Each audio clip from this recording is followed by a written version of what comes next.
नमस्कार दोस्तों, स्वागत है आपका फिर से एक नए वीडियो में। तो आज भी मैं एक इंग्लिश स्टोरी लेके आया हूँ जिसको मैं हिंदी में वर्ड बाय वर्ड ट्रांसलेशन करके बताने वाला हूँ। शुरू करते हैं बिना देरी के। Once there was a farmer, एक बार एक किसान था। Who owned a large garden, जिसके पास क्या था, बड़ा बगीचा था। लार्ज गार्डन मतलब कि बड़ा बगीचा था। With variety of fruit trees, जिसमें क्या था, कई तरह के फल लगे हुए थे।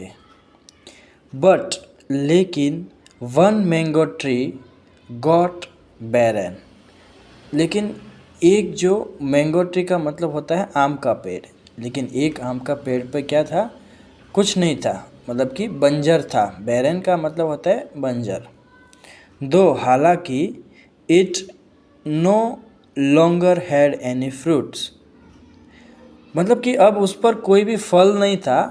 It provided shelter to many birds, shelter का मतलब होता है दोस्तों आश्रय, मतलब कि वहाँ पर क्या था, कई सारे पक्षियों को आश्रय जो है मिला हुआ था। तो उसमें आम नहीं लगे थे, लेकिन फिर भी वो काम पे आ रहा था। क्या काम पे आ रहा था, पक्षियों जो थे, जो पक्षियाँ थे वहाँ पर उसको घर बना के रह रहे थे, ऐसा बोल सकते उस पेड़ के ऊपर।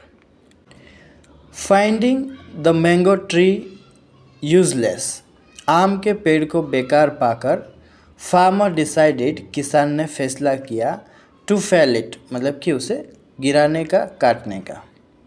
The moment he was about to cut the tree, जिस समय वह पेड़ जो है वो काटने वाला था, विथ हिज एक्स, अपनी कुल्हाड़ी से, the birds living on the tree backed him, तो उस पेड़ पर जो रहने वाले पक्षियाँ थे उसने क्या किया, बैक्ड हिम मतलब कि विनती की उससे। क्या विनती की, स्पेयर दिस ट्री सर, मतलब कि इस पेड़ को छोड़ दो श्रीमान sir. If you fell it, यदि आपने इसे गिरा दिया, we will become homeless and have to go elsewhere, तो हम लोग क्या हो जाएंगे, होमलेस मतलब कि बेघर हो जाएंगे, and have to go elsewhere मतलब कि हमें कहीं और जाना होगा, दूसरी जगह पर रहने को जाना पड़ेगा।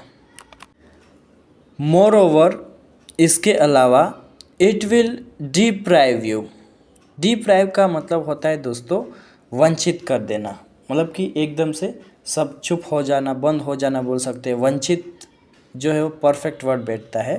सो ये क्या कर देगा, आपको वंचित कर देगा ऑफ आवर मैरी नॉट्स। क्या भाई, मतलब कि हम जो आनंददायक या तो आनंदमय जो बोलते हैं, किलकिलाहट करते हैं ना, वो जो है वो बंद हो जाएगा, मतलब कि इससे आपको वंचित कर देंगे। When you are here at work, जब आप काम पर होंगे यहाँ पर, तो क्या हो गया, अगर आप उस पेड़ को काटोगे तो वही सीधी सी बात है, पक्षी तो चले जाएंगे और क्या होगा, किसान अकेला ही रह जाएगा। तो उसने बोला कि इसके अलावा जब आप यहाँ पर काम पे होंगे तो हमारे जो आपको हमारे आनंददायक जो नोट्स है, जो पल है, उससे वंचित कर देगा। But the farmer turned a deaf ear to the plea of the birds, but लेकिन द फार्मर, किसान ने क्या किया, टर्न्ड अ डेफ ईयर, मतलब कि इसका मतलब होता है दोस्तों अनसुना करना। डेफ ईयर का मतलब होता है अनसुना करना। क्या अनसुना किया, to the plea of the birds, मतलब कि जो पक्षियों ने विनती की थी उसको क्या किया, उसने अनसुना कर दिया, मतलब कि उसको सुनाई नहीं दिया, ऐसा ही एकदम से कर दिया। एंड और struck at the tree with his axe, struck का मतलब होता है दोस्तों प्रहार करना।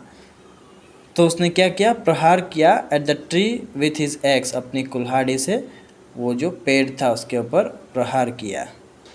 A few strokes of x discovered a hollow in the tree stem containing a large honeycomb inside it.